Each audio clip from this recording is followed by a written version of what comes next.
Shalom semuanya. Ya, senang sekali hari ini saya sudah ada di Klaten. Sudah lama sekali pelayanan di Klaten itu di DKI Klaten. Ya, puluhan tahun yang lalu ya, saya membantu mereka untuk membuatkan naskah Natal.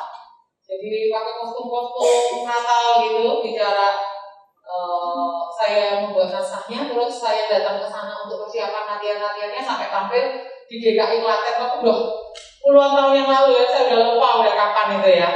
Puji Tuhan, kenalkan katanya kalau nggak kenal maka nggak sayang ya. Saya khawatir kurang dapat kasih sayang di sini.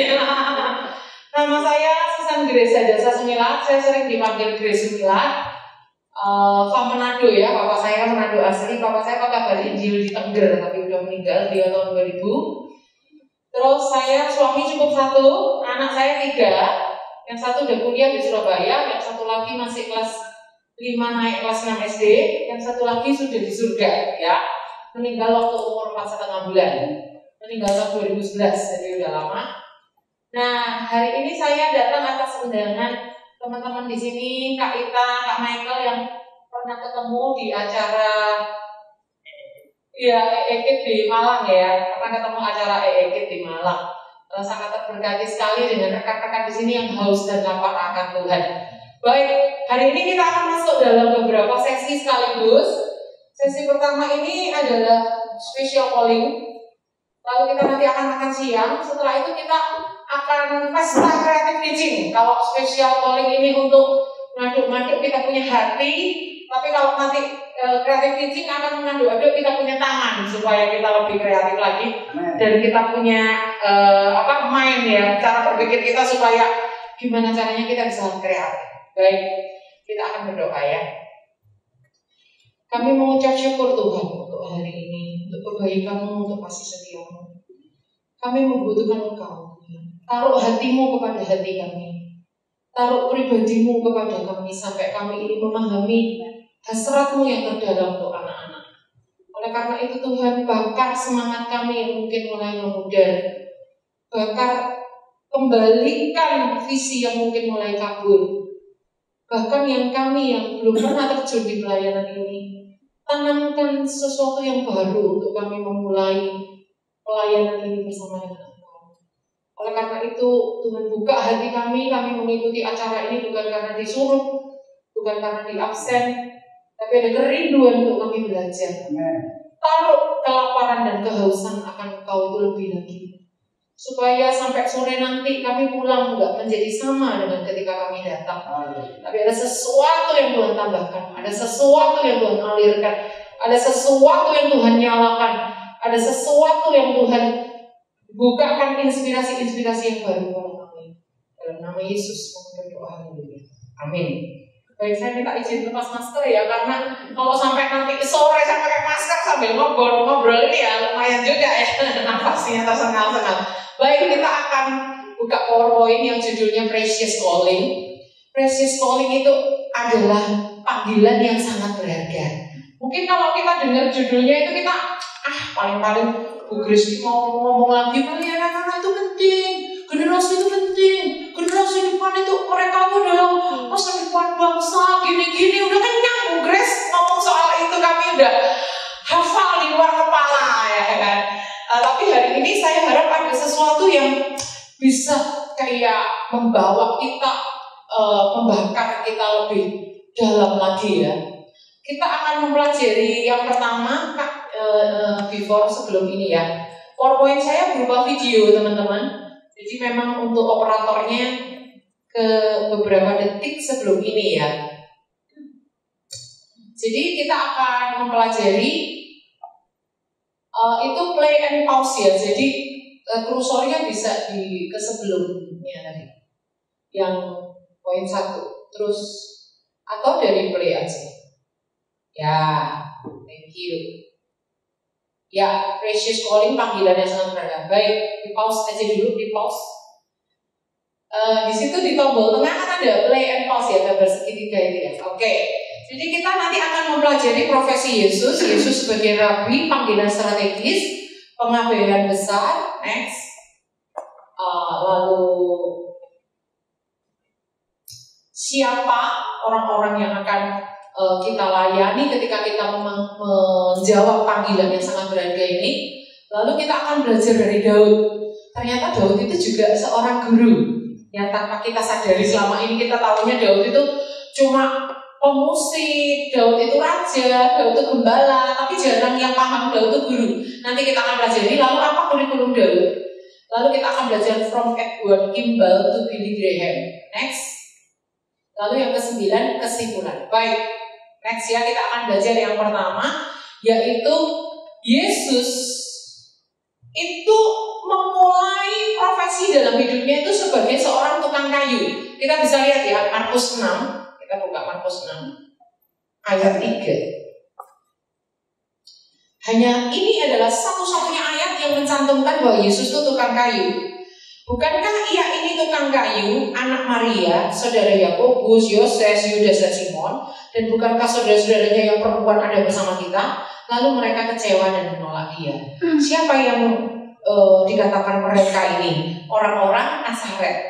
Jadi orang-orang Nazaret ini mengenal sebelum Yesus melayani sepenuh waktu full time, Yesus itu ternyata adalah tukang kayu. Kalau zaman sekarang tuh Yesus tuh punya bisnis furniture atau bisa dikatakan dia punya mebel gitu ya. Dan kita bisa bayangkan orang-orang Nazaret itu langganan nama Yesus, bikin meja, bikin mungkin mimbar yang dibikin lemari, bikin apa saja ayunan apa pokoknya semua yang dari kayu ya.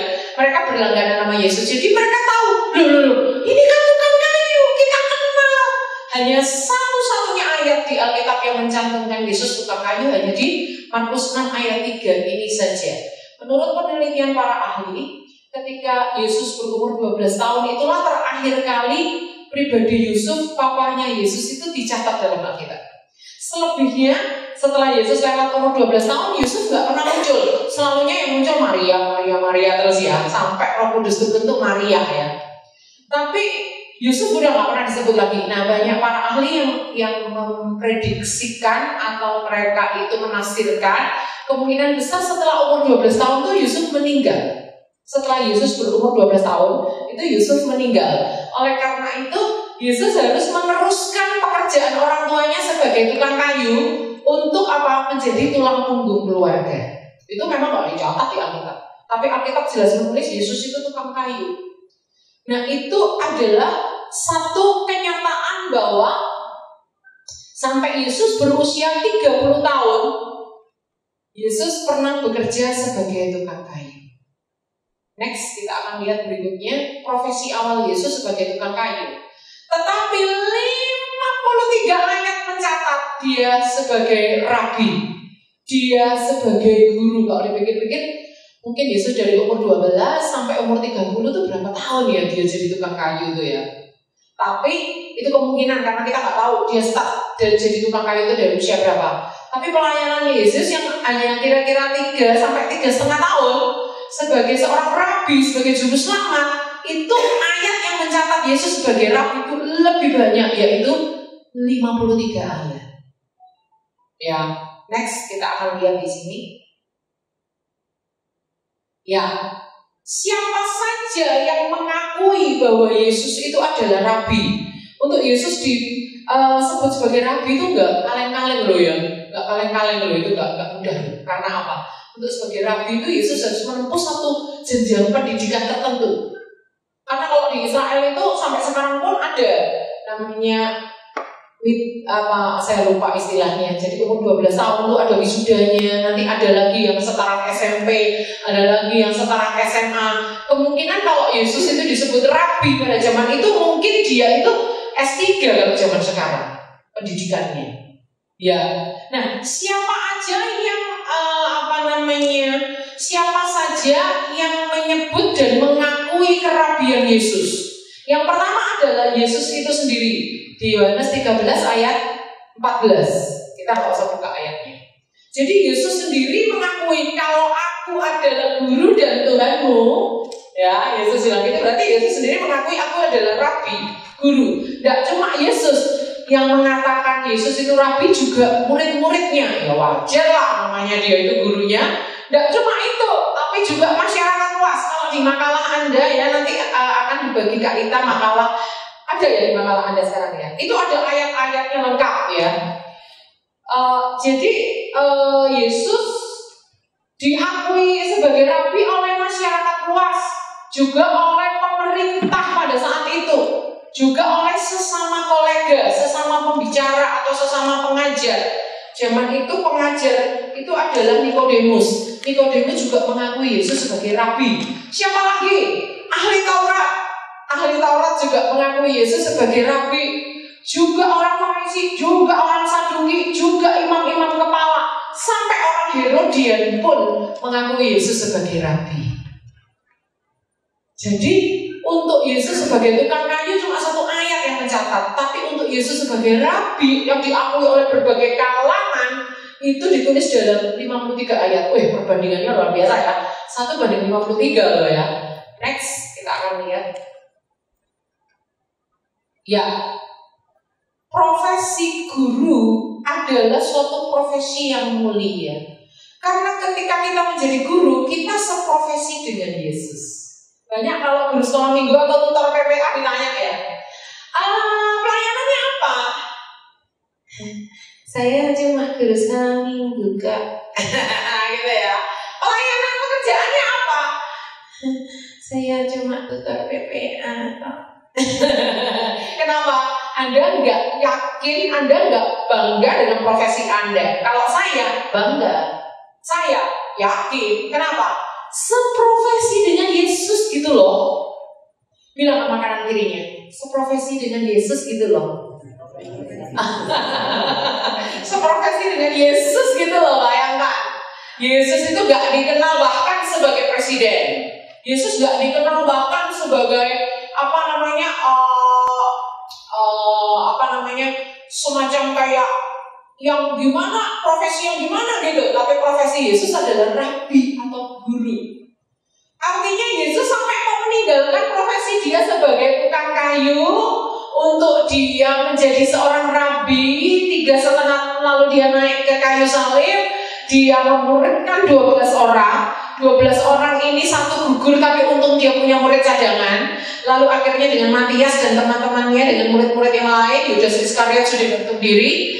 Mereka ber-12 ini menjadi rasul yang sampai mana Injil tersebar sampai ke seluruh dunia sekarang. Mulai dari Yerusalem, Yudea, ke Samaria, sampai ke ujung bumi, sampai ke Indonesia, sampai ke Papua, sampai kemana-mana. Start dari 12 ini. Yesus harus tinggalkan pekerjaan dia sebagai seorang tukang kayu, harus mau gak mau alih profesi menjadi seorang rabi. Kenapa Yesus gak jadi tukang kayu aja sih? Dia kan bisa kan ngabarkan Injil ke orang yang pesen meja sama dia. Bisa kan? Dia kabarkan berita sukacita pada langganan-langganan dia, atau pada saat dia membeli bahan mentahnya kayunya, atau pada saat dia membeli alat-alat penggergajiannya. Bisa kan dia ngabarkan Injil? Tetap bisa. Tapi kenapa dia harus menjadi seorang guru?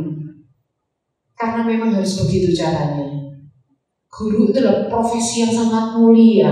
Dia adalah tempat yang paling strategis untuk menjangkau generasi. Contoh, di sini ada seorang anak yang duduk di sebuah kursi. Kira-kira kalau anak ini kursinya ini nggak diciptakan, dia bisa duduk di sini nggak? Nggak bisa ya. Tapi pencipta kursi ini nggak langsung terhubung dengan dia. Yang langsung terhubung dengan dia adalah guru. Ya. Lalu pencipta kursi ini kok bisa menciptakan kursi ini dari lahir, apa dia langsung tahu caranya membelah kayu? Nggak tahu kan? Dia bisa menciptakan kursi itu dari siapa? Dari guru. Ya, ada satu cerita lucu ya. Anak-anak suka membanggakan papanya masing-masing ya. Papaku tuh gubernur Jawa Tengah. Masih kalah kalau papaku pedagang internasional, pebisnis internasional yang suka ekspor-impor barang-barang dari luar negeri loh. Kalian semua kalah sama papaku. Papaku presiden Indonesia ya, yang ngomong itu anaknya Jokowi mungkin ya. Terus yang lain juga nggak mau kalah. Kalau papaku yang paling keren di antara papa kalian semua, gitu ya. Terus tanya, emangnya papamu apaan? Papaku tukang cukur. Kok bisa? Semua kepalanya papa kalian, termasuk kepala-kepala presiden, itu papaku yang pegang. Papaku berani pegang kepalanya presiden, soalnya papaku tukang cukur. Jadi saudara, sekarang kita tanya, tukang cukur masih kalah dengan gurunya tukang cukur. Jadi ternyata profesi guru itu sangat luar biasa. Kalau orang udah sampai nomor 1 di Indonesia Pak Jokowi pun, orang akan meneliti dia dulu SD-nya di mana, SMP-nya di mana, SMA-nya di mana. Apalagi yang jadi gurunya, bangga nggak?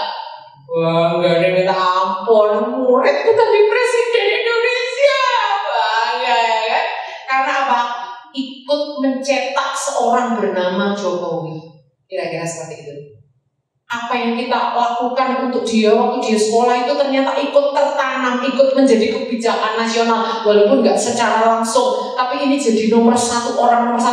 Aku ikut mempersiapkan si orang nomor 1 di Indonesia ini, gitu. Jadi kalau ditanya harus bangga. Kamu pelayanannya apa? Guru sekolah minggu dong. Kok bangga banget sih cuma guru sekolah minggu aja? Sorry ya, kalau pelayananku tuh ya, kami seprofesi dengan Yesus. Gitu ya. Saya mau coba satu orang ya. Mari silakan maju ke depan. Ibu namanya siapa? Bu Eni ya. Saya mau Eni. Bu Eni, saya mau nanya jawabannya harus seperti yang saya ajarkan tadi ya. Pede ya. Bu namanya siapa? Eni. Kaosnya kok menarik sekali. Ini kaos kayak seragam gimana ya? Sekolah. Guru sekolah minggu. Oh, berarti Bu Emi guru sekolah minggu. Jawabannya iya, enggak ini. Iya, cuma itu aja saya bisanya. Nah, nggak boleh gitu ya. Bu, jadi guru sekolah minggu itu gimana? Mantap atau mantap? Woi, silakan duduk Bu Emi. Semua harus gitu ya sekarang ya. Ingat ya, profesi kita sebagai guru itu kita seprofesi dengan Yesus. Main loh, seprofesi dengan Yesus. Next ya, kita akan lihat berikutnya. Wow, Yesus sering menyembuhkan orang sakit, tapi dia nggak disebut tabib. Ada kok Inggris yang nyebut, "Oh tabib, sembuhkanlah dirimu sendiri." Itu kan slogan, kayak tak kenal maka tak sayang, sedia payung sebelum hujan, kayak sekedar gitu loh. Tapi bukan orang manggil tabib, enggak. Bukan panggilan untuk Yesus, itu hanya sekedar kayak kata mutiara. Hai tabib, sembuhkanlah dirimu sendiri. Tapi bukan panggilan untuk Yesus. Walaupun Yesus pernah menyembuhkan orang kusta, walaupun Yesus pernah menyembuhkan orang buta, walaupun Yesus pernah menyembuhkan orang lumpuh, walaupun Yesus pernah mengusir setan, Yesus gak dipanggil dengan sebutan tabib. Dan walaupun Yesus sering menolong murid-muridnya mendapat ikan yang banyak, tebarkan jalamu di sebelah kanan, bawa perahu masuk lebih dalam, Yesus gak pernah disebut sebagai nelayan. Tetapi hanya satu ayat, walaupun mungkin ada banyak lemari yang Tuhan Yesus ciptakan, meja yang Tuhan Yesus ciptakan, tetap yang membahas Yesus sebagai tukang kayu hanya satu ayat. Tapi 53 sisanya memanggil Yesus sebagai Rabi. Yesus gak bilang gini, tolong jangan panggil saya Rabi ya, saya kan sering menyembuhkan orang sakit, panggil saya Pak Dokter ya, tabib ya. Enggak tuh, Yesus gak dipanggil dokter. Luar biasa gak? Tetap Yesus mengedepankan profesinya sebagai seorang Rabi. Next. Nah, ternyata panggilan menjadi seorang guru adalah panggilan strategis. Katakan strategis. Karena apa? Kalau Yesus gak jadi rabi, gak jadi guru, gak mencetak 12 orang murid itu, Injil gak bisa ada sampai sekarang. Yesus tidak bangga, Yesus tidak mengejar ribuan pengikut.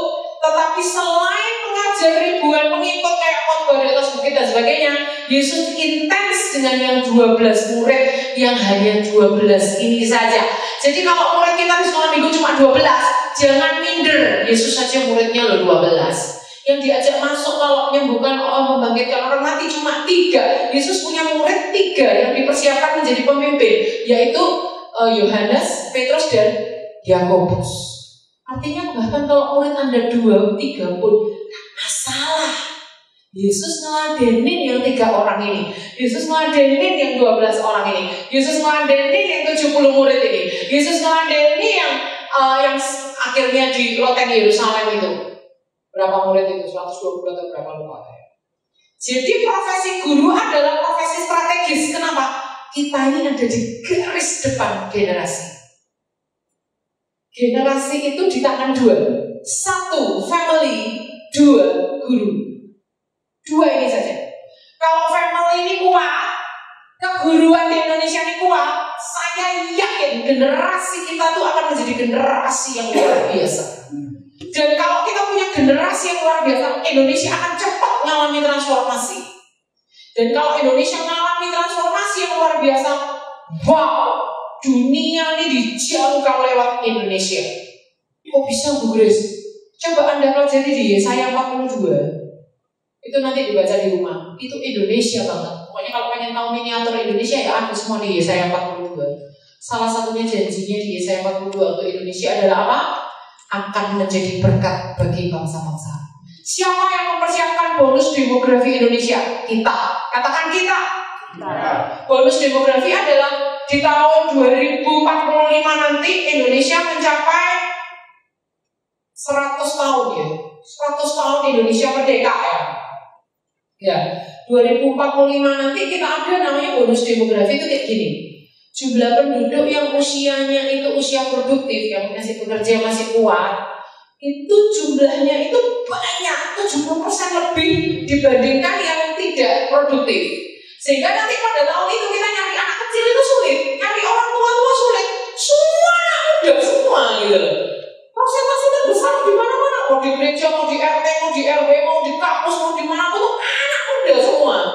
Nah tergantung kalau anak muda pada saat itu strong, generasi yang kuat, Indonesia berjaya langsung menukik naik. Tapi kalau pada saat itu generasinya meble, maka Indonesia menukik tajam turun ke bawah. Nah, untuk mempersiapkan mereka supaya nggak jadi generasi meble, siapa generasi terakhir yang mempersiapkan mereka? Kita. Katakan, kita generasi terakhir yang mempersiapkan generasi paling akhir.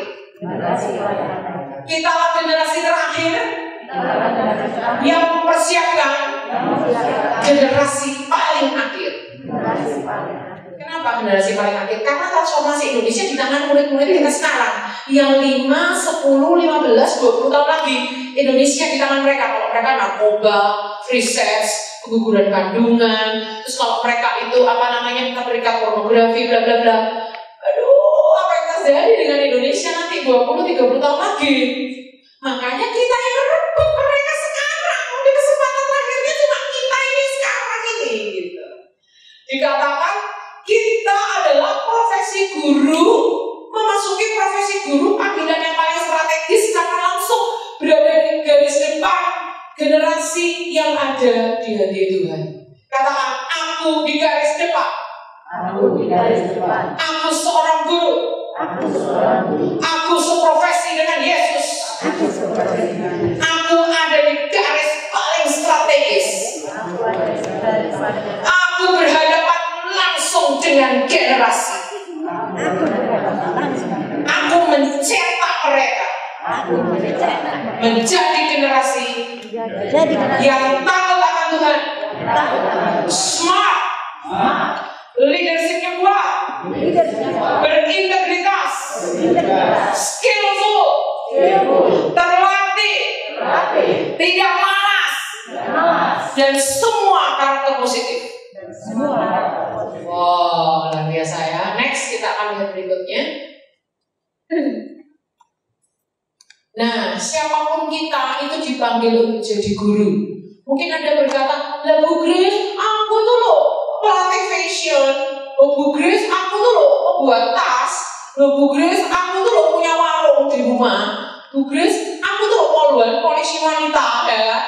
Bu Grace, aku tuh karyawan toko. Masa aku suruh jadi guru? Semuanya resign dari pekerjaan masing-masing, sekarang semua jadi guru. Gak seperti itu. Apapun profesi kita mau nikah atau belum, kita semua terpanggil menjadi guru. Katakan amin. Dari mana itu dasarnya? Next kita akan lihat. Dasarnya ada di Amanat Agung. Dikatakan, jadikanlah semua bangsa muridku. Ya kita akan lihat dulu video berikutnya ya. Suaranya bisa dikeluarkan kan? Tadi kan saya katakan siapapun dari kita harusnya dipanggil menjadi guru. Walaupun dia cuma ibu rumah tangga biasa, seorang nenek yang udah tua pun dia dipanggil menjadi guru. Dari mana kita tahu? Dari amanat agung. Jadikanlah semua bangsa apa? Muridku. Berarti kalau jadikan semua bangsa muridku, berarti kita semua dipanggil menjadi guru. Mestinya guru sekolah minggu itu muridnya nggak cuma sampai anak SMA. Seharusnya guru sekolah minggu itu yang betul muridnya sampai orang dewasa.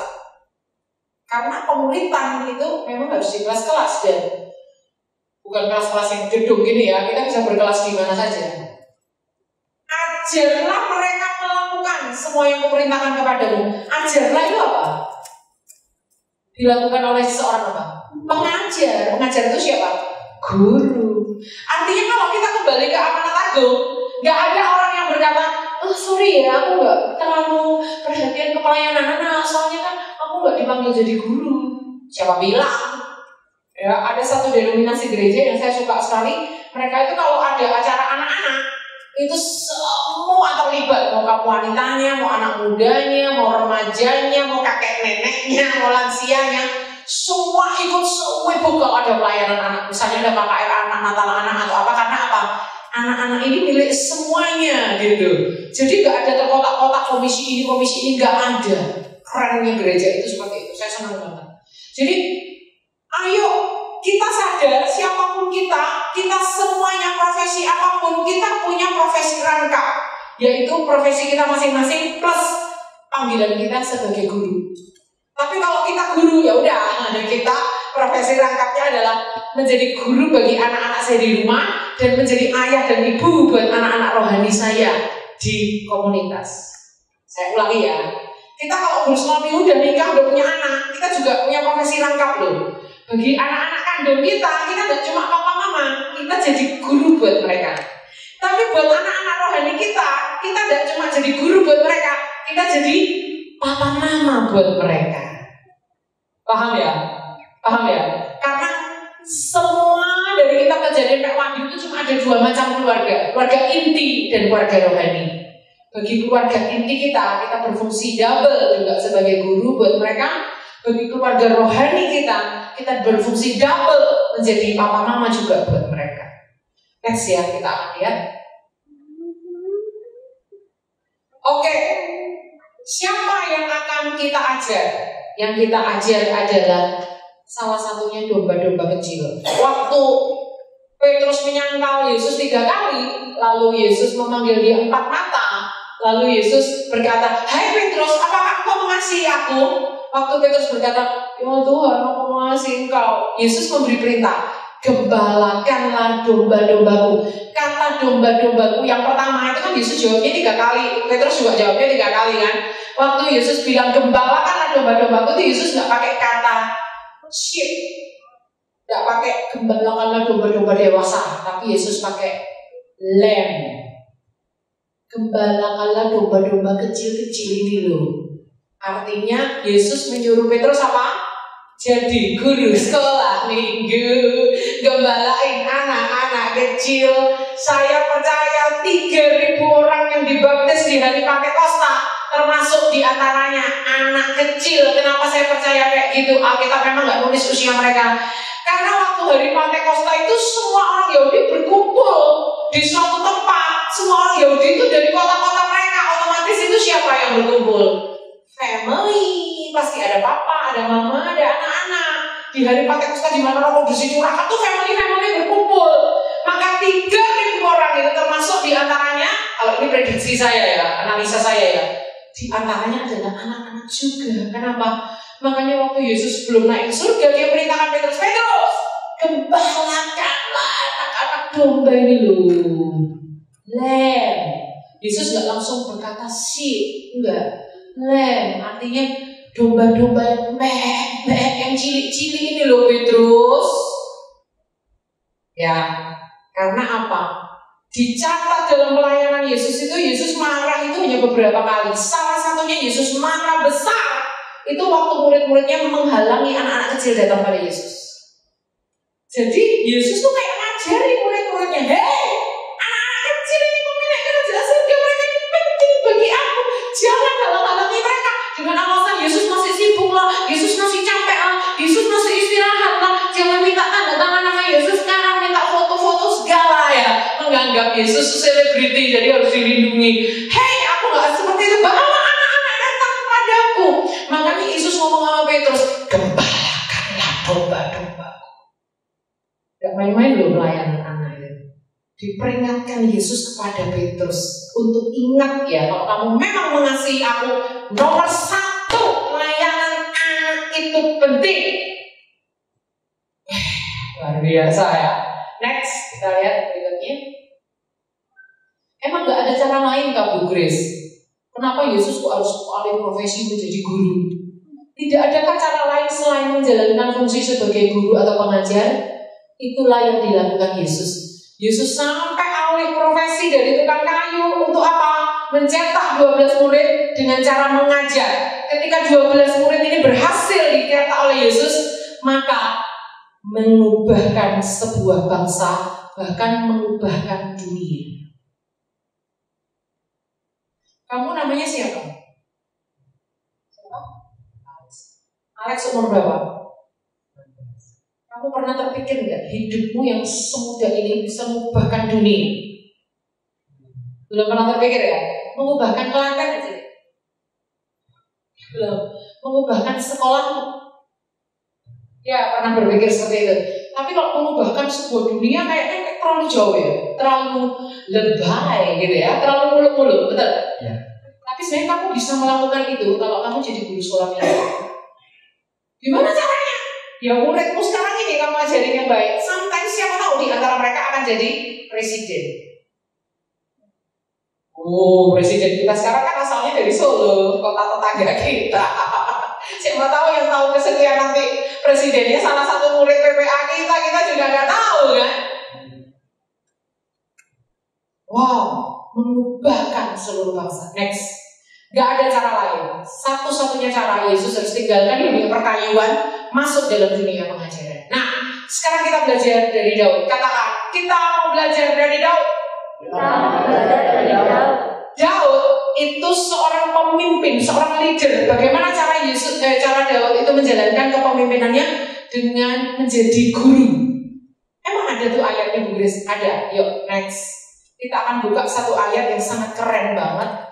Ya, kita lihat di sini lebih kurang. Memang di Alkitab nggak ditulis umurnya Daud sejelas kalau Alkitab menggambarkan umurnya Yusuf ya. Kalau Yusuf tuh umurnya itu jelas, tapi kalau Daud nggak jelas. Kapan dia diurapi oleh Samuel, dia umur berapa nggak jelas. Nanti dia jadi raja di Hebron itu umur 30 tahun. Jadi menurut perkiraan para ahli, itu memakan waktu dari dia diurapi sampai dia jadi raja di Hebron itu membutuhkan waktu 13 tahun. Jadi menurut penelitian para ahli, tapi juga kita nggak ditulis ya, waktu dia diurapi Samuel itu umurnya 17 kemungkinan. Jadi lebih kurang 13 tahun dia diurapi sampai jadi raja. Lalu dia dilatih Tuhan jadi pemimpinnya kambing domba, gembala, pemimpinnya pasukan Israel. Bahkan dia sampai memimpin gerombolan gua adulan. Dan lebih kurang 10 tahun sejak gerombolan adulan itu dipimpin oleh Daud, dalam lebih kurang kurun waktu 10 tahun, si orang-orang gerombolan adulam ini diubah Tuhan menjadi pasukan pahlawan. Gimana caranya dalam kurun waktu 10 tahun ini mengubah dari gerombolan adulam menjadi pasukan pahlawan? Makanya waktu Daud jadi raja, daftar pahlawan Daud ini loh. Siapa orang-orang ini? Kapan mereka muncul jadi pahlawan? Ternyata orang-orang ini yang pahlawan-pahlawan Daud ini adalah orang-orang di gua adulam ini yang dilatih sama Daud, dilatih sepanjang lebih kurang 10 tahun. Jadi kita nanti Raja Daud, dan ini raja cara pahlawannya. Dia sudah punya pahlawan waktu dia jadi raja. Persiapannya itu gerombolan ini diubah, dicetak sama Daud menjadi pahlawan. Bagaimana caranya Daud mengubah sebuah komunitas? Next, kita akan lihat. Kita akan buka Mazmur 34. Bagaimana caranya? Yaitu melalui keguruan dan pembapakan. Kita lihat Mazmur 34 ayat 12. Ya, kita baca Mazmur 34 ayat 12. Baca sama-sama ya. 1, 2, 3. Marilah anak-anak, dengarkanlah aku. takut akan Tuhan kuajarkan kepadamu. Saya sebenarnya nemu ayat ini nggak sengaja, Bapak Ibu Saudara. Saya tuh cari di konkordansi elektronik itu, hai anak-anak. Semuanya tuh muncul asal. Kok aneh ini Mazmur sendiri? Kok ada di Mazmur hai anak-anak, marilah anak-anak. Saya coba buka Mazmur ketemu ayat ini, saya bingung. Ini yang nulis Mazmurnya siapa ya? Saya ketemu ayat 1 dari Daud. Saya cek lagi latar belakang peristiwa ini. Daud belum punya anak kandung. Pada saat Mazmur 34 ini ditulis, Daud belum punya anak kandung. Daud nanti punya anak itu setelah dia jadi raja di Hebron. Lalu dia punya anak lagi setelah dia jadi raja di Yerusalem. Tapi selama dia menjadi pelarian Saul, dia belum pernah punya anak kandung. Walaupun 2 orang istrinya itu selalu mengelilingi dia. Berarti kemungkinan Daud itu KB herbal. Iya, benar serius. Karena coba ada teliti di Alkitab. Daud sebelum jadi raja dia nggak punya anak. Mungkin apa dia ribet ya kalau masih jadi buronan tuh punya anak. Masih lagi jemur popok bayi. Saul datang. Bingung ya kan. Dia makanya nggak mau punya anak dulu. Nanti setelah dia jadi raja, baru dia punya anak. Lalu ayat ini ditujukan pada siapa loh? Dari Daud pada waktu ia pura-pura tidak waras pikirannya di depan Abimelek sehingga ia diusir lalu pergi. Orang pura-pura gila itu bisa nggak menulis Mazmur? Lagi apa namanya air liurnya, terus dia gores-goreskan badannya di pagar, terus dia sambil nulis Mazmur, mungkin nggak? Nggak mungkin. Coba Anda lihat di kitab Samuel, nanti di rumah diperiksa latar belakang peristiwa ini. Setelah Daud pura-pura gila di depan Raja Ahimelek, dia pergi ke satu gua, namanya Gua Adulam. Disitulah ada orang-orang yang ikut sama dia. Nah, di Gua Adulam itulah Daud menulis peristiwa ketika dia pura-pura gila di depan Raja Akis itu. Seperti apalah perasaannya, apa itu dituliskan setelahnya. Gak mungkin dia nulis Mazmurnya di depan Raja Akis sambil pura-pura gila, gak mungkin. Orang pura-pura gila mau menulis Mazmur, gak mungkin ya kan. Jadi kesimpulannya, marilah anak-anak ini dia tujukan kepada siapa? Karena habis dia pura-pura gila ini, peristiwa berikutnya dia ada di Gua Adulam. Ditujukan kepada siapa? Ya anak-anak rohaninya yang ada di Gua Adulam. Jadi itu bukan anak jasmani Daud, Daud belum punya anak pada saat itu. Dia ngomong kepada anak-anak rohaninya, anak-anak didiknya, marilah anak-anak, dengarkanlah aku. Takut akan Tuhan akan kuajarkan kepadamu. Ayat ini mengandung 2 aspek. Katakan 2 aspek. Aspek keguruan. Ya, ikuti kata-kata saya ya. Aspek keguruan. Pada kata-kata kuajarkan. Dengarkanlah. Aspek pembapaan. Pada kata-kata marilah anak-anak. Kamu kepengen gak mengubah bangsa Indonesia? Cuma lewat 2 cara itu. Kamu jadi guru yang baik buat murid-muridmu, dan kamu jadi papa buat mereka. Udah itu aja. Ketika kita jadi papa dan mama buat generasi ini, ketika kita menjadi guru bagi generasi ini, kita bisa mengubah Adulam menjadi pahlawan. Wow, luar biasa ya. Tapi di dalam makalah ini saya menyoroti keguruan saja, yang pembapaannya nggak bahas. Kalau Anda pengen belajar pembapaan, sesinya lain, juga bahas tentang Daud juga di ayat yang sama ini juga. Tapi karena kita fokusnya keguruan hari ini, saya nggak membahas pembapaannya. Next, kita lihat. Nah, ini udah saya jelaskan ya, bukan kepada anak kandungnya. Perhatikan kalau di dalam Samuel ada kata lalu Daud dan seterusnya, itu berbicara kepada anak-anak rohaninya. Baik, gerombolan Adulam jumlahnya berapa orang? 400 orang. Latar belakang mereka 1.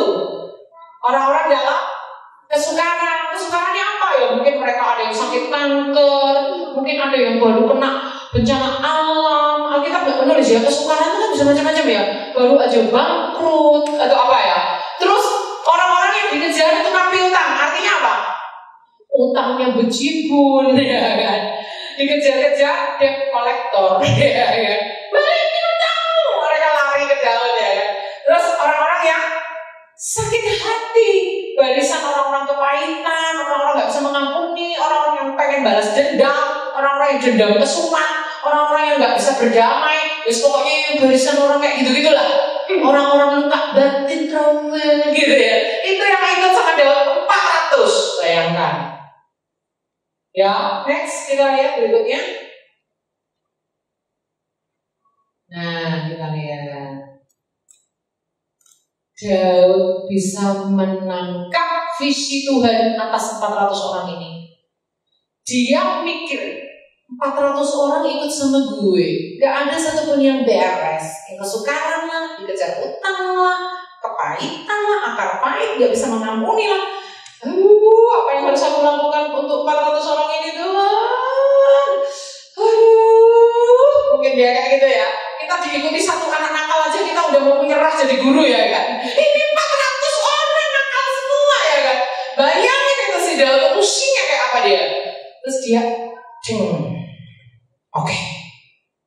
Aku bertekad akan mengubah para pecundang ini menjadi pemenang. Gimana caranya ya? Mikir-mikir gimana caranya ya? Oh ya, that's it.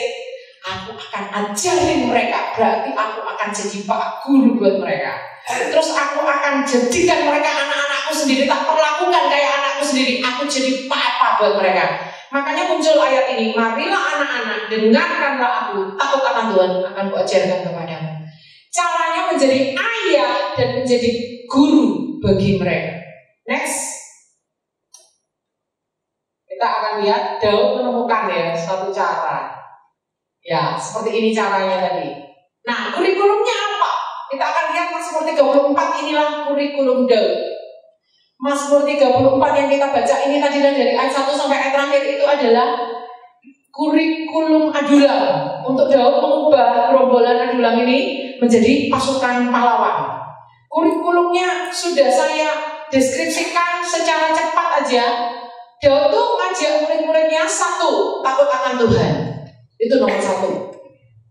Nomor 2, kamu kepengen menyukai hidup gak? Kepengen punya umur panjang gak? Kepengen menikmati yang baik gak? Dia ngiming-ngimingin muridnya satu perubahan hidup. Kamu masuk kepengen hidupmu kayak gini-gini terus sih? Kepahitan, gak bisa tidur, keinget-inget, kepengen balas dendam, membuat rencana jahatmu. Sampai kapan kayak gitu terus? Kamu pengen gak tidurnya nyenyak, menikmati hidup, bisa punya hidup itu disukai, umurmu panjang, dalam hidup itu kamu bisa menikmati, kepengen gak? Daud membangkitkan yang namanya imajinasi mereka untuk memiliki taraf hidup yang lebih baik. Setelah itu muncul yang dilakukan Daud apa? Nomor 3, dia bilang, jadilah orang benar. Itu kalau kita baca di seluruh Mazmur 34 itu kurikulumnya Daud.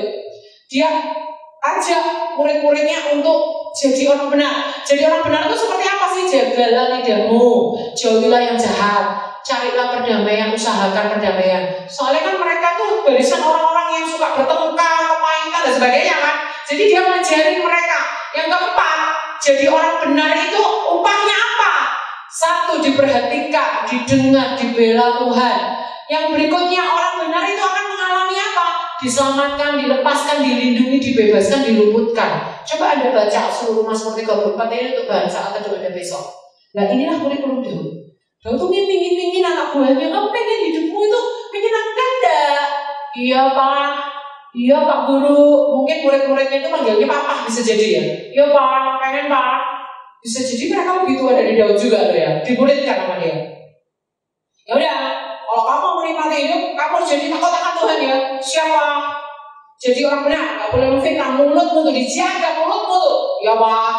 Gak boleh ngomong yang aneh-aneh loh ya. Iya Pak. Pagi-pagi diajak praise and worship. Ayat berapa itu? Ayat 2 sampai ayat 6. Jadi bangun pagi, Daud bangunin murid-muridnya. Bangun, Papa udah ambil kecapi. Bangun, ayo sekarang waktunya praise and worship. Ayo cepet. Masih ngantuk Pak. Bangun cepetan, ayo kita puji Tuhan, bangun.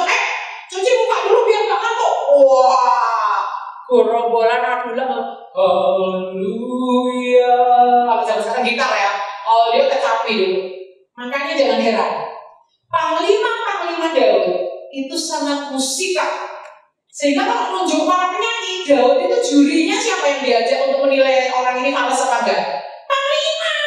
Dan Panglima itu kan perang-perang. Kok bisa jadi juri Indonesian Idol? Dari mana? Dari mana kalau mereka bisa jadi juri untuk menentukan orang ini fales boleh jadi penyanyi atau enggak? Karena para panglima ini udah tiap pagi ikut Daud bersih, paham ya?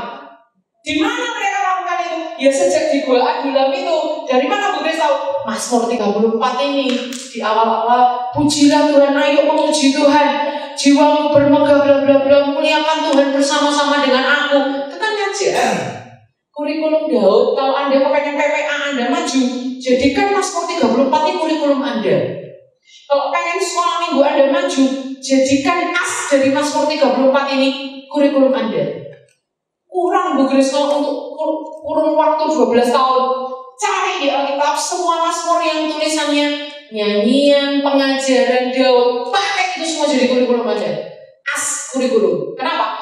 Karena ada kata-kata nyanyian, pengajaran Daud, ya itu semua yang dipakai oleh Daud untuk mengubah Adulam ini menjadi pahlawan. Daud itu nyanyian pengajarannya ada 6. Asaf, Etan, Bani Korah, semua itu kalah. Paling banyak itu Daud 6 pasal. Jadi Daud itu sebenarnya guru, cuma nggak pernah diekspos. Kita cuma tahunya Daud itu raja, Daud itu panglima, Daud itu tukang perang, gembala, Daud itu pemusik istana. Kita tahunya cuma itu, Daud itu pemazmur. Padahal Daud itu keguruannya sangat kuat sekali. Next kita akan lihat berikutnya. Nah, bagaimana dia cara mengubah gerombolan menjadi pasukan? Bisa Anda lihat tuh di 2 Samuel 23 ayat 13, 1 Tawarik 12 ayat 1 sampai 22, 2 Samuel 23 ayat 8 sampai 39. Itu semua menunjukkan bagaimana Daud melatih anak buahnya ini untuk menjadi satu pasukan. Next. Untuk kita bisa memuridkan, kita harus duduk dulu jadi murid. Kalau kita nggak duduk jadi murid, kita nggak bisa jadi guru yang baik. Contoh, saya itu kan pelatih paduan suara. Kenapa saya bisa jadi pelatih paduan suara? Karena dari kecil saya anggota paduan suara. Muya gitu. Dari kecil lagi nyanyi gitu. Terus akhirnya karena saya tahu baca not, saya tahu not balot, ini saya bisa menjadi pelatih paduan suara. Kalau saya nggak pernah duduk jadi anggota paduan suara, bisakah saya menjadi pelatih yang baik? Nggak bisa. Sama, Anda nggak mungkin ngajari anak-anak baca kalau Anda sendiri nggak tahu ABCD, betul? Nah, untuk menjadi guru kita harus mau dimuridkan sebelum kita memuridkan. Tapi yang dialami oleh Daud adalah bersamaan. Di titik yang sama dia memuridkan, di saat yang sama dia juga dimuridkan oleh Tuhan sendiri. Kita akan lihat ya, sembari dia memuridkan gerombolan Adulam, pada saat yang sama dia tetap terus berguru dengan Tuhan. Next, kita mau pelajari dari Daud, kenapa bisa mengubah gerombolan Adulam ini menjadi pasukan pahlawan. Yang pertama adalah Daud itu menjadikan Tuhan sebagai pelatihnya, sebagai gurunya. Coba play and stop. Daud menjadikan Tuhan sebagai gurunya. Bapak boleh bisa membaca ayat yang di LCD screen. Mazmur 119.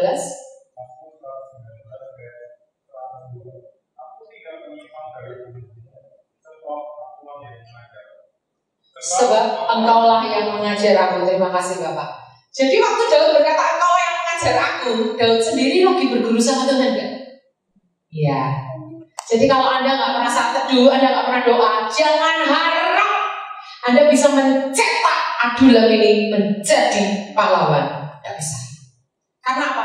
Anda sendiri nggak nempel sama sumber. Kalau kita kering, kita mau ngalirkan apa ke murid-murid kita? Nggak ada yang kita alirkan kalau kita sendiri kering.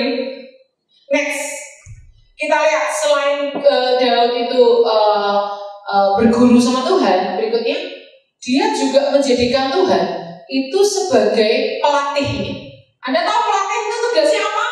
Kasih perintah. Contohnya pelatih renang ya. Saya pernah les renang. Jadi kalau pelatih renang kalau untuk Olimpiade itu mesti gurunya udah pegang stop buat segini pelatihnya. 5 kali, 1, 2, 3. Langsung dia renang bolak-balik 5 kali dihitung waktunya. Wah, rekormu lebih rendah daripada yang kemarin. Ulang lagi ya. Sekarang 10 kali. Wah, Dalam hati kita enak aja pelatih tuh nyuruh-nyuruh aja kerjaannya ya. Cuma badannya kering, nggak ikut masuk ke kolam, kita yang capek-capek renang ikuti aja semua perintahnya. Ya itu yang namanya pelatih. Pelatih itu memberi satu program yang dilatihkan ke kita, tapi kita yang banyak praktek. Tapi dia yang akan tahu kalau 100 kali orang ini akan mati. Dia lebih tahu batas-batasnya, dia tahu program-programnya dan sebagainya. Jadi waktu Daud berkata, ajarkanlah kepadaku kebijaksanaan dan pengetahuan yang baik, sebab aku percaya kepada perintah-perintahmu. Daud sedang menjadikan Tuhan itu adalah trainernya, pelatihnya. Kalau tadi sebab engkau yang mengajar aku, Daud menjadikan Tuhan itu teachernya, gurunya. Pada saat yang bersamaan dia dilatih sama Tuhan, mengampuni, Saul, mengampuni. Dia juga ngajari muridnya, hei jangan dendam, carilah perdamaian, usahakanlah mendapatkan perdamaian. Bla bla bla. Next, berikutnya. Selain Daud menjadikan Tuhan sebagai pelatihnya, Daud juga menjadikan Tuhan sebagai konselor. Katakan konselor. Penasehat. Daud selalu nempel sama Tuhan. Dia berkata gini, aku hendak mengajar dan menunjukkan kepadamu jalan yang harus kau tempuh. Aku hendak memberi nasihat, mataku tertuju kepadamu. Artinya Daud mengizinkan Tuhan itu mencerewetin dia. Dia mengizinkan Tuhan itu menjadi penasehat buat dia. Dia mengizinkan kapan saja Tuhan itu mengkritik, memberi masukan apapun untuk hidupnya. Bahkan dikatakan dalam Kisah Para Rasul, aku menemukan Daud hambaku, seorang yang berkenan di hatiku, itu berbicara habit to my heart. Artinya saking berkenannya Daud sampai Tuhan itu kalau sama Tuhan itu diukur tuh detak jantungnya Daud itu seirama dengan detak jantungnya Tuhan. Keren ya, kayak suami istri gitu loh. Misalnya suaminya ingat ada barang yang ketinggalan, istrinya ingat, waktu istrinya ngomong, suaminya bilang gini, barusan aku juga mau ngomong gitu mah, sehati nih ya, gitu. Nah itu juga Daud sama Tuhan itu sehati nih ya, karena detak jantungnya itu seirama.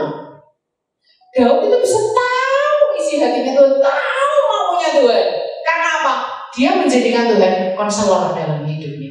Next, kita akan lihat berikutnya. Daud melepaskan pengajarannya. Melepaskan pengajaran itu maksudnya gini kan, gak semua orang bisa ngajar itu mau melepas.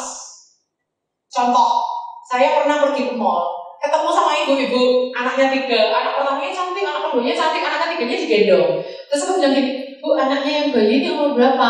Si ibunya ini bilang gini, oh ini yang paling pesek, ini yang paling jelek sendiri, lihat nih cici-cicinya cantik. Padahal ini tidak salah ngambil dari rumah sakit loh, tapi hidungnya loh paling pesek sendiri gitu. Saya langsung kaget ketemu ibu ini. Dalam hati saya, oh ibu ini salah asuh, anak yang paling kecil ini bisa jadi anak tertolak nek caranya gini kan. Terus saya, biarin lah, saya gak kenal juga dia siapa, kok gak mau tahu, gak urusan lah, saya dalam hati gitu.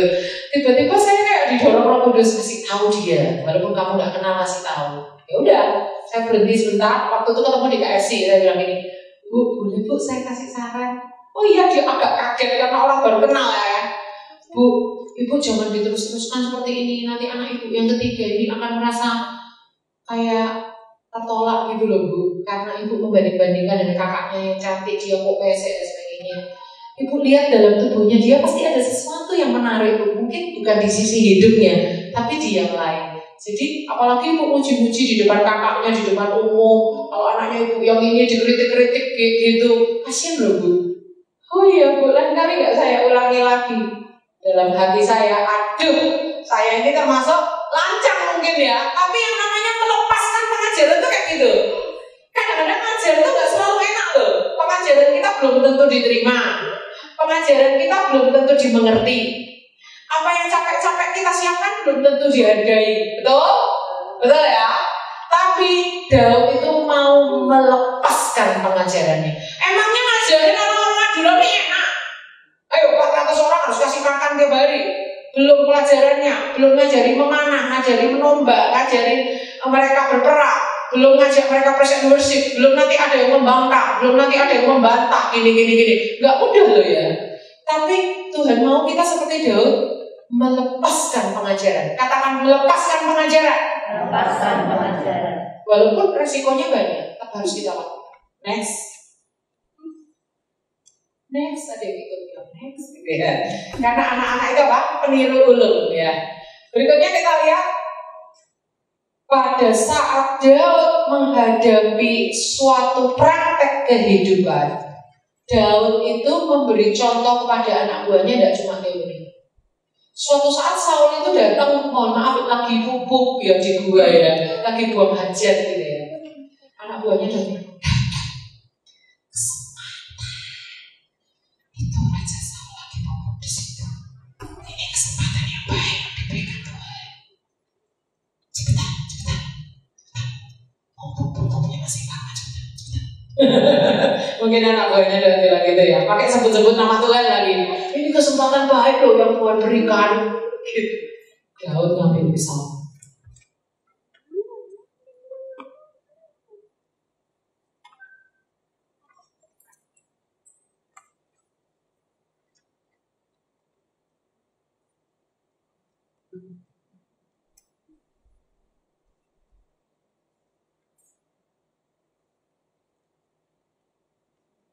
Sampai di luar gua, mungkin anak-anak gua melihat bahwa jumbai, pisaunya nggak bersimbah darah, jumbainya juga kering, nggak ada darahnya apa. Tunggu Daud, papa, mungkin ada yang manggil papa, namanya anak rohani ya, papa, mungkin gitu ya. Daud bilang ini, sudah, nggak baik, jangan menyentuh orang yang diurapi Tuhan. Kulitnya mungkin gondok ya, sampai kapan lagi kita harus jadi pelarian terus, harus jadi buronan terus. Jemur lagi enak, jemur kerupuk lagi enak goreng. Tiba-tiba Saul datang, kerupuk jemuran gue lari. Sampai kapan kita gini terus? Ada kesempatan bunuh, kenapa nggak dilakukan Tuhan Daud? Daud apa? Daud tidak cuma ngajar, dia ngasih contoh. Ini loh, usahakan perdamaian tuh yang kayak gini loh. Ada kesempatan bunuh pun lo nggak tak lakukan. Walaupun lo gak bersalah apa-apa kok bisa jadi buronan. Murid-muridnya mungkin waktu itu, jadi Tuhan baunya aneh, semua bunuh gak dilakukan. Tapi dengan berjalannya waktu mungkin muridnya sadar, yang dilakukan Daud itu betul. Yang dilakukan Papa Daud itu apa? Itu yang berkenan di hadapan Tuhan. Ada lagi kesempatan kedua untuk membunuh. Saul lagi tidur di lapangan gini, di bawah kanan kirinya ada pengawalnya juga marah semuanya. Ada lembing, ada tombak di situ. Daud sama bujangnya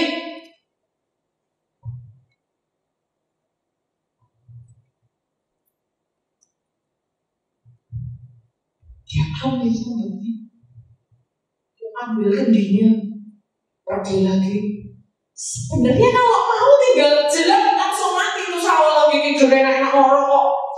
Jelek gitu langsung Daud pergi sampai ke atas bukitnya. Hai, dia teriak panglimanya Daud, panglimanya Raja Saul. Mungkin murid-muridnya dia lagi, ada kesempatan kedua bunuh kok nggak dilakukan, kesempatan nggak diambil sih Papa Daud. Ya ampun deh. Mungkin murid-muridnya kayak gitu ya. Tapi dengan berlalunya waktu, murid-muridnya sadar, wow, yang dilakukan Daud ini keren. Makanya kalau Papa Daud bilang, ampuni aja mertuamu yang jahat itu, ampuni saudara iparmu ngambil warisanmu, jadi nggak usah bertengkar sama mereka, perdamai aja dengan mereka. Papa Daud ternyata tidak cuma ngomong ya, dia benar-benar melakukan. Dari situlah muridnya mulai berubah. Halo. Teladan itu berbicara ribuan kali lipat daripada perkataan kita.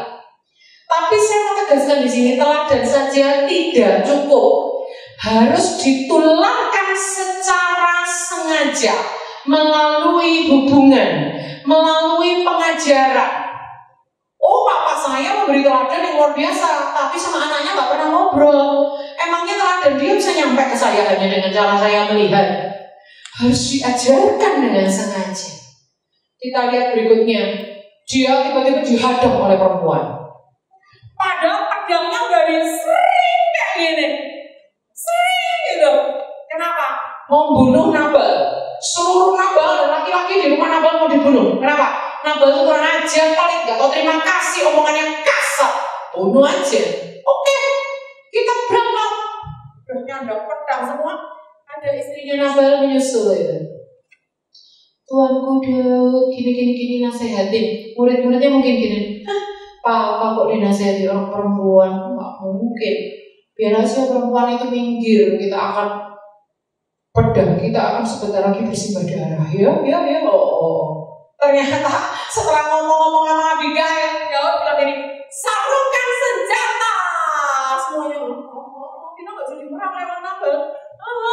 Murid-muridnya bingung. Mereka terpaksa menyarungkan pedang ini mungkin sambil cemberut. Apa-apaan nih Papa Daud? Tapi Anda lihat 10 hari kemudian Nabal dipukul sama Tuhan sampai mati. Mereka bilang, benar ya, kurikulumnya Daud ya. Ternyata orang benar itu akan dibela Tuhan ya. Mereka melihat hidupnya Daud apa? Berubah. Kenapa mereka bisa berubah? Daud tidak omong doang, tapi Daud melakukan apa yang diajarkan, mengajarkan apa yang dia lakukan. Yuk sekarang ikuti kata-kata saya. Saya akan melakukan yang saya ajarkan. Dan saya akan mengajarkan yang saya lakukan. Kalau orang Farisi enggak ngajar doang, enggak melakukan. Yang dikatakan Yesus apa? Ikuti aja pengajarannya, tapi jangan ikuti tingkah lakunya. Tapi orang Farisi sama Yesus beda. Kalau orang Farisi ngajar, enggak ada kuasa. Tapi kalau Yesus yang mengajar, disertai dengan kuasa. Apa yang membuat pengajaran seseorang itu berkuasa? Karena dia sekaligus sebagai pengajar, sekaligus sebagai pelaku atau pemberi teladan. Kalau kita cuma mengajarkan kok, otomatis kita kayak orang Farisi. Pengajaran kita itu nggak berkuasa. Memang pengajarannya nggak ada yang salah, betul. Secara ilmu pengetahuan betul semua, tapi nggak ada powernya gitu loh. Nggak kayak singa tuh ompong, nggak ada giginya gitu loh. Tapi kalau Yesus dikatakan mengajar tidak seperti ahli-ahli Taurat mereka, karena Yesus mengajar dengan penuh kuasa. Saya percaya guru-guru di sini kepengen pengajarannya berkuasa. Sekali tumpang tangan muridnya, sembuh. Sekali meluk murid yang nangis, dia ceria lagi, nggak nangis lagi padahal papanya baru meninggal misalnya. Sekali kita ngasih nasihat anak itu langsung nurut. Sekali kita ngajarin mereka langsung cepat nyerap. Hebat banget jadi guru yang kayak gini ya kan. Caranya adalah jadi seperti Daud, melakukan apa yang saya ajarkan, mengajarkan yang saya lakukan. Sama seperti Yesus juga gitu, melakukan yang saya ajarkan, mengajarkan yang saya lakukan. Daud gak sempurna, belajar dari Yesus ya. Next kita lihat berikutnya. Kesimpulannya, Daud bukan dosen seperti Esra, tetapi dia seorang pemimpin. Daud menjalankan keguruannya dalam model kepemimpinannya. Visinya jelas, yaitu membangun manusia atau membangun generasi anak-anak rohaninya sampai mereka itu mengalami transformasi dalam hidup mereka, ya, sampai mereka mengalami transformasi dalam kehidupan anak rohaninya ini, yaitu visinya itu terus dihidupi dalam keteladanan atau contoh yang Daud berikan. Apapun profesi Anda saat ini, Anda harus juga menjadi seorang guru bagi generasi ini. Next, itu kesimpulan kita. Berikutnya, kesimpulannya adalah kita akan lihat from Edward Kimball to Billy Graham. Ada ya di makalah Anda ya? Ada ya? Itu ada ceritanya panjang lebar tuh. From Edward Kimball to Billy Graham.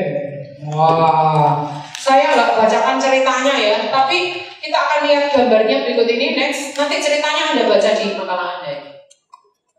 Jadi ada seorang hamba Tuhan bernama Edward Kimball yang tadi ya Kak. Tadi ada seorang hamba Tuhan yang bernama Edward Kimball.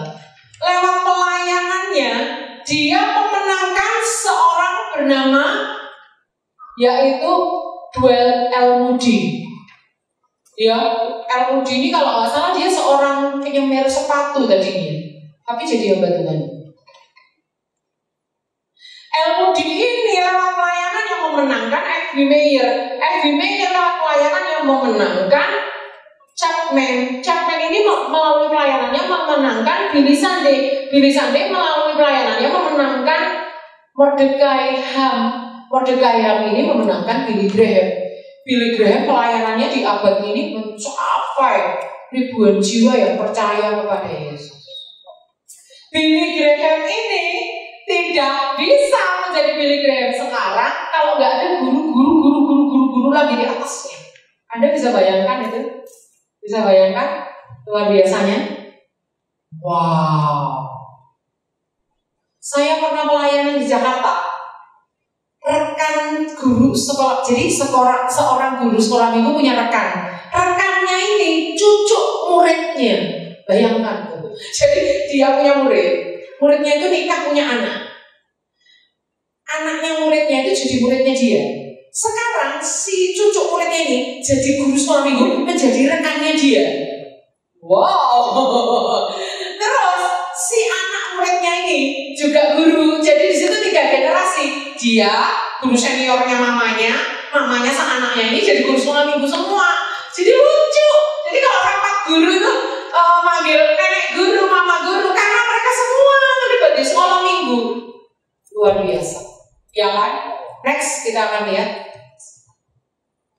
Kita lihat ya berikutnya. Apapun profesi kita dipanggil untuk menjadi guru. Kalau Anda saat ini sudah jadi guru, tetap bertahan. Anda di garis depan, jangan mundur. Di sini ada yang belum jadi guru sekolah minggu, angkat tangan. Coba yang belum pernah jadi guru sekolah minggu, angkat tangan. Yang belum jadi guru PPA, ada yang calon kan? Boleh angkat tangan yang calon pengajar. Saya pertama kali jadi guru sekolah minggu kelas 2 SMP. Sudah jadi guru sekolah minggu. Saya cuma nganterin anak pipis, ngelapin ingus, ngabsen. Kalau ada yang belum dijemput, saya nungguin namanya datang gitu-gitu. Guru bantu namanya. Guru bantu.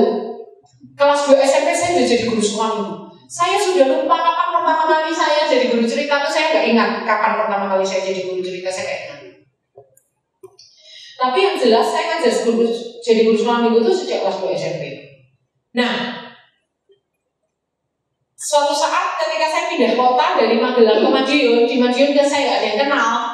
Mereka juga nggak tahu kalau saya melayani sekolah minggu, udah jadi ketua departemen anak, bla bla bla. Mereka kan nggak ada yang tahu saya di kota yang baru kan. Saya duduk aja di belakang, jadi wali murid, nemenin anak saya lagi sekolah minggu, saya nungguin aja pura-pura nggak tahu gitu loh. Pura-pura, karena di situ juga nggak ada yang tahu saya guru sekolah minggu, jadi aja jadi penonton gitu aja. Tiba-tiba apa yang terjadi saudara? Hati saya tuh kayak ditarik oleh anak-anak yang duduk di situ, kayak nggak tahan gitu. Pulang-pulang saya langsung lepas, saya langsung telepon Bapak Gembalanya. Pak Gembala, saya mau kaset sekolah minggu. Terserah mau ditaruh di kelas apa, ngabsen nganter anak pipis, ngelap ingus pun saya mau. Kenapa saudara? Panggilan ini menyedot saya nggak bisa berhenti untuk jadi guru sekolah. Kebetulan di kota itu ada sesuatu masalah, tapi bukan karena kepalitan atau apa ya saudara. Masalah pengajaran sesat karena gereja itu mendatangkan cenayang dari Wonosalam setiap minggu, aneh-aneh pokoknya jual minyak urapan. Sebenarnya saya takut, akhirnya saya pindah gereja di kota yang sama. Saya doa dulu pamitan baik-baik saya pindah. Tapi saya nggak menyarankan Anda pindah gereja ya, nggak ya. Kalau nggak ada masalah pengajaran tetap jangan pindah ya. Nah saya pindah gereja waktu itu, di gereja yang baru juga sama. Saya duduk manis, nggak, pokoknya semoga nggak ada yang tahu kalau saya guru sekolah minggu gitu ya. Saya mau absen, mau diem aja gitu. Gak bisa saudara. Khotbah gak ada hubungannya, lagu-lagu gak ada hubungannya. Lagu terakhir tuh dari setiap minggu lagu itu memang dinyanyikan menjelang doa berkat. Syadai Allah Maha Kuasa. Pas lagu itu dinyanyikan, tiba-tiba saya kayak dengar Roh Kudus ngomong kayak gini.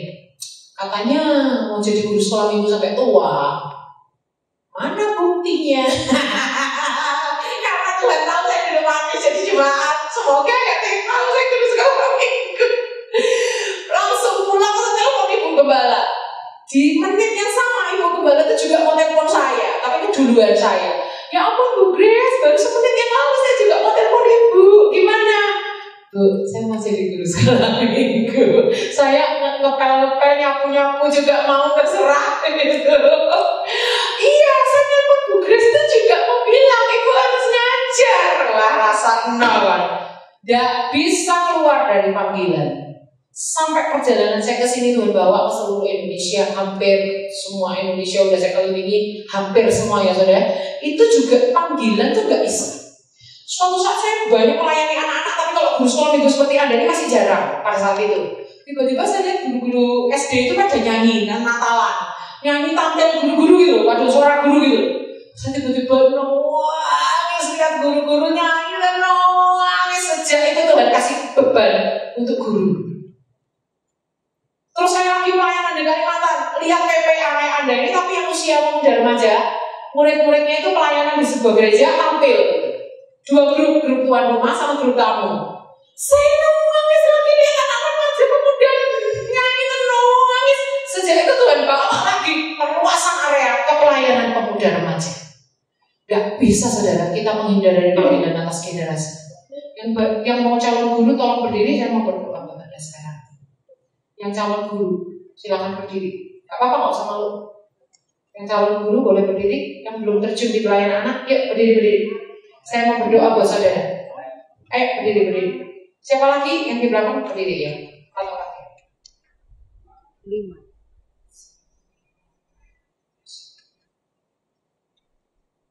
Taruh panggilan yang berharga ini dalam hidup mereka. Hari ini menjadi titik balik untuk mereka mengasihi generasi. Menjadi titik balik dalam hidup mereka untuk melihat generasi seperti cara Tuhan memandang. Di dalam nama Yesus. Di dalam nama Yesus. Beri percepatan untuk mereka mengejar. Beri mereka talenta yang mereka butuhkan untuk melayani di bidang anak-anak ini. Sekalipun mereka masih belia, tidak ada alasan untuk Engkau panggil mereka masuk lebih dalam lagi dalam pelayanan generasi. Di dalam nama Yesus, panggilanmu itu begitu kuat sehingga mereka nggak bisa melarikan diri. Sampai ke perut ikan pun Tuhan akan cari dan kejar mereka. Terima kasih Tuhan dalam nama Yesus. Amin. Ya, silakan duduk. Jadi saudara, jika Anda guru tetaplah dalam panggilan ini, kemudian muridkan generasi di bawah kita sama seperti Daud mengubahkan gerombolan adalah menjadi pahlawan-pahlawan Israel. Next. Ya, sebagai seorang guru kita harus menimba dari Tuhan.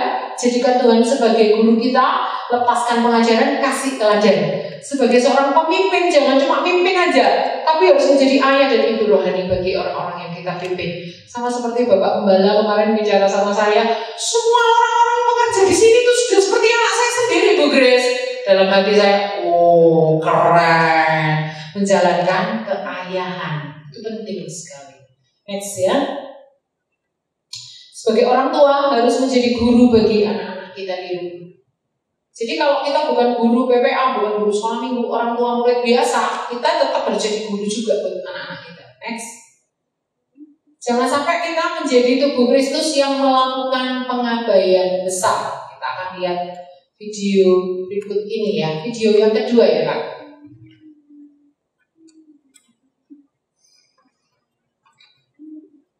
Ya.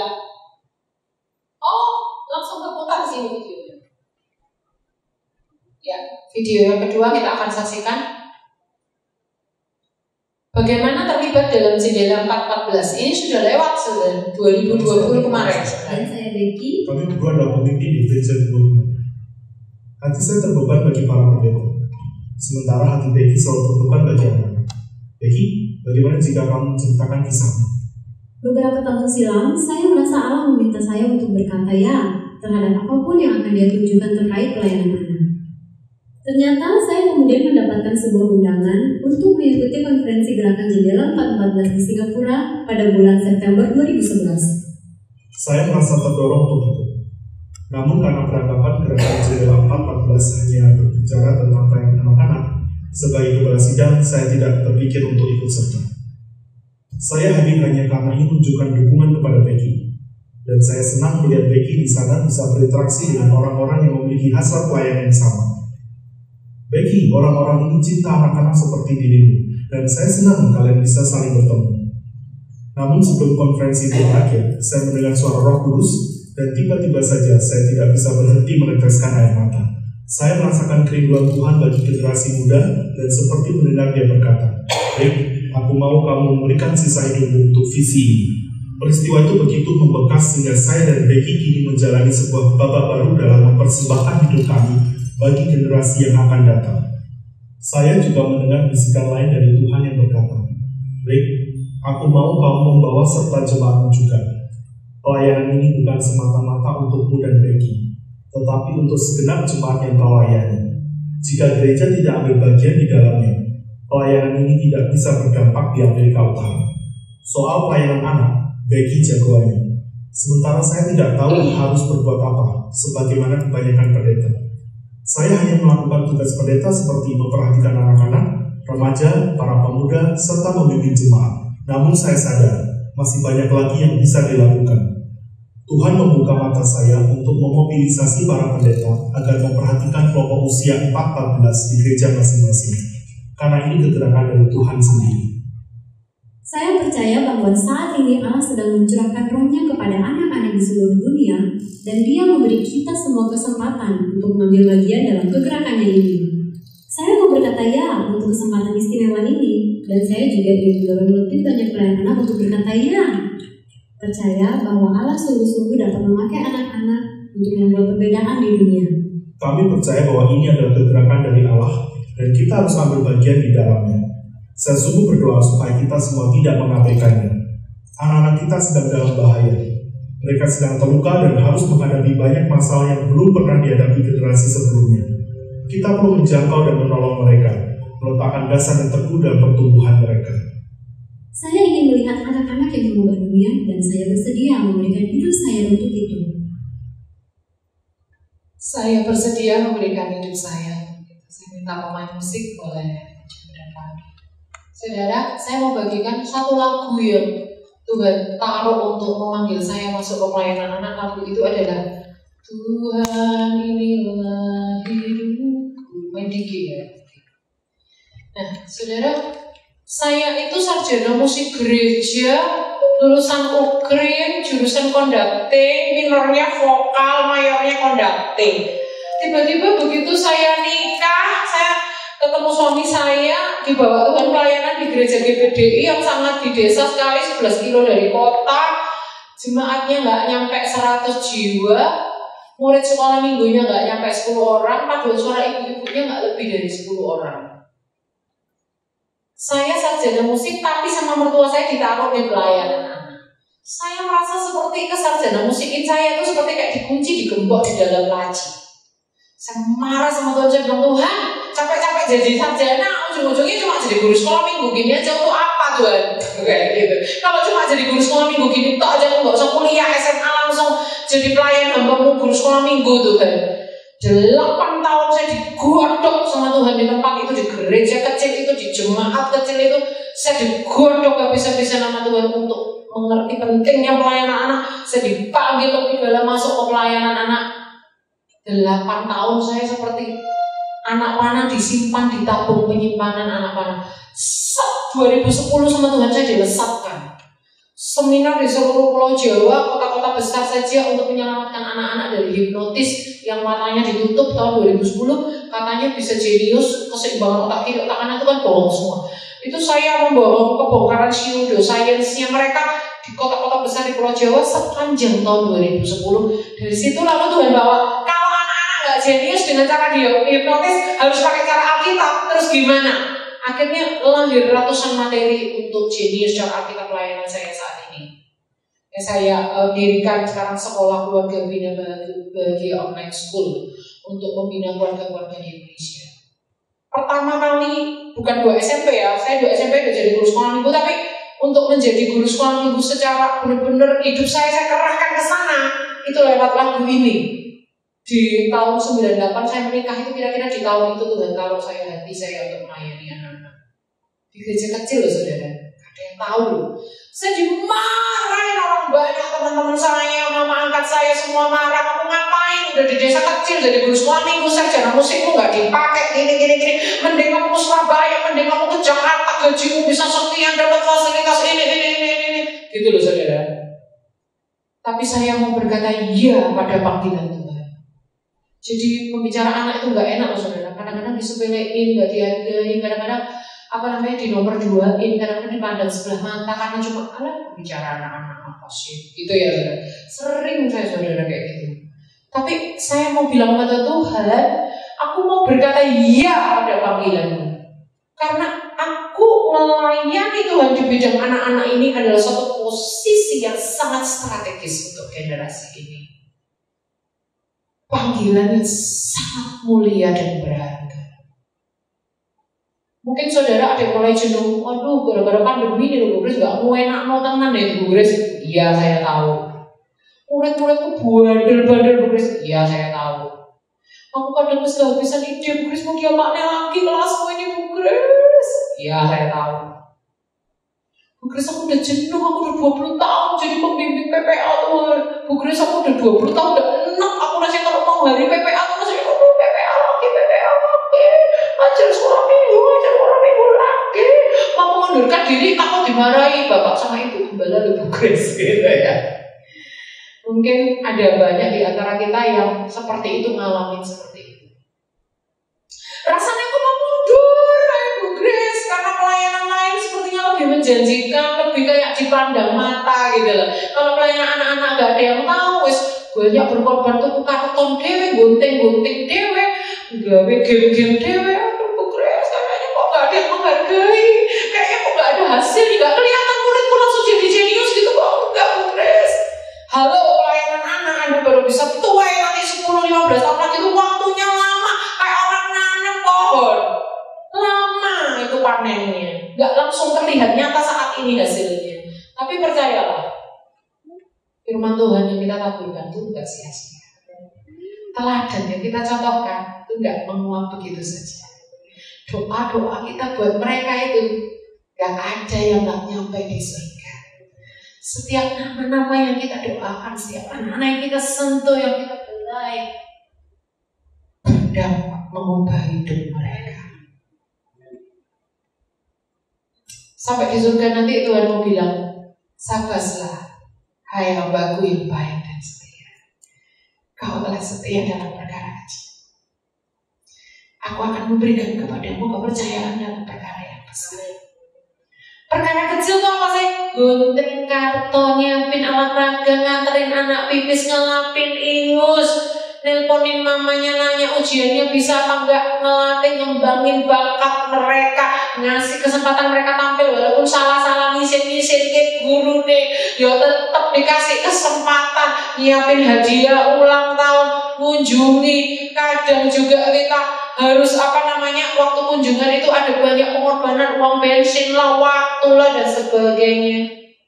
Percayalah, Tuhan itu gak nutup mata, Tuhan itu tahu yang semua yang kita lakukan. Karena anak-anak ini berharga di mata Tuhan.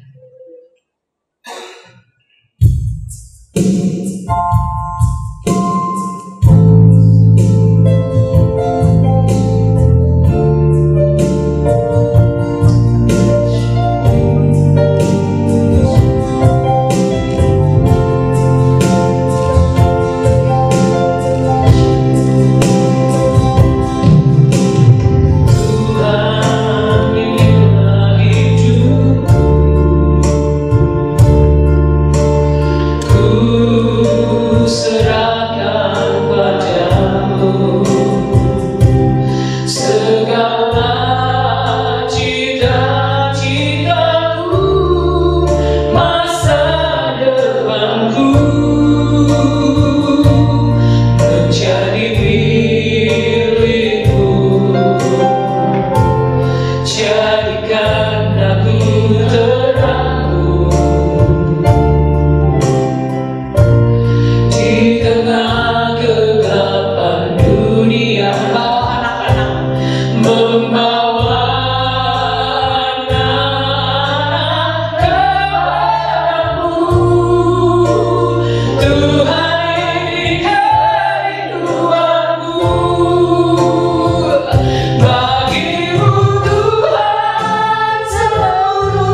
di atas kepala. Katakan, Tuhan, inilah hidupku. Ku taruh di tangan-Mu, Tuhan.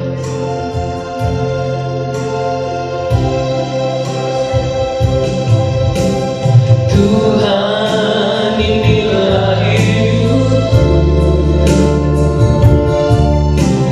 Ku serahkan padamu.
Ini Tuhan kerinduan kami Tuhan, bahwa kami boleh melaksanakan amanat agung oleh karena mengerti bahwa panggilan untuk melayani, mengajar anak-anak adalah panggilan amanat agung. Kami rindu kami menjadi orang-orang yang melaksanakan amanat agung, bukan orang yang mengabaikan amanat agung. Terima kasih Tuhan untuk teladan-teladan yang sudah diberikan oleh tokoh-tokoh Alkitab yang kami boleh belajar. Hari ini Tuhan meteraikan pengajaran ini menjadi dasar bagi kami.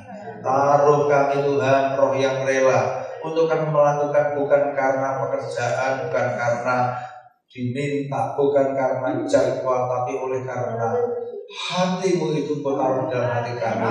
Untuk kami boleh menjadi berkat dan menyelamatkan generasi-generasi yang akan datang. Terima kasih Bapak. Kami bersyukur untuk sesi pagi ini. Kelanjutan dari sesi ini Tuhan berkati. Memberkati Ibu Bis, juga memberkati yang lain, beserta semuanya dalam anugerah. Kami terima semua anugerah dalam nama Tuhan Yesus. Kami berdoa.